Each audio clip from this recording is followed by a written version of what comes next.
विकृत भोंदू बाबा अशोक खरात प्रकरणामध्ये दाखवलेली तत्परता रुपाली चाकणकरांसाठी आता अडचणीची ठरणार आहे।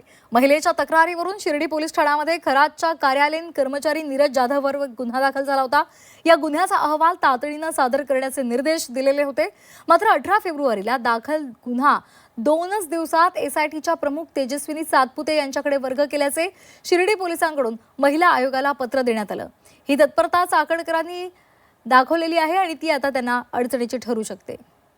इथला आढावा घेतला आमचे प्रतिनिधी कुणाल जमदडे यांनी। पाहूयात।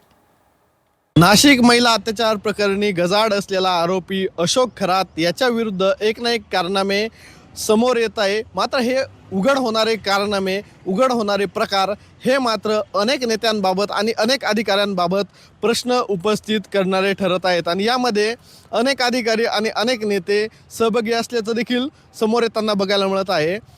नाशिकचा जो प्रकार उघड झाला त्याआधी शिर्डीतून या प्रकरणाला सुरुवात झाली होती आणि पहिला गुन्हा जो आहे पीडित महिलेच्या तक्रारीवरून शिर्डी पोलीस ठाण्यामध्ये दाखल झालेला होता आणि त्यानंतर 2च दिवसामध्ये या गुन्ह्याचा तपास जो आहे तो वरिष्ठांच्या आदेशानुसार अहिल्यानगर पोलिसांकडनं एसआयटीच्या प्रमुख तेजस्विनी सातपुते यांच्याकडे वर्ग करण्यात आलेला होता आणि त्यानंतर तपासाची जी सूत्रे आहे ती एसआयटीने ताब्यात घेतलेली होती आणि गोपनीय पद्धतीने तपास सुरू होता। मात्र त्यानंतर काही दिवसातच 5 मार्चला राज्य महिला आयोगाच्या तत्कालीन अध्यक्षा रुपाली चाकणकरांनी शिर्डी पोलिसांना या गुन्ह्याबाबत अहवाल द्या अशा मागणीचं एक पत्र जे आहे ते पाठवलं होतं। हे पत्र देखील माझ्या हाती आहे आणि याच पद्धतीनं राज्य महिला आयोगाच्या तत्कालीन अध्यक्षा रुपाली चाकणकरांनी देखील अहिल्यानगर जिल्ह्यातील श्रामपुरातील एक स्थानिक पत्रकाराला देखील नोटीस देखील पाठवली होती आणि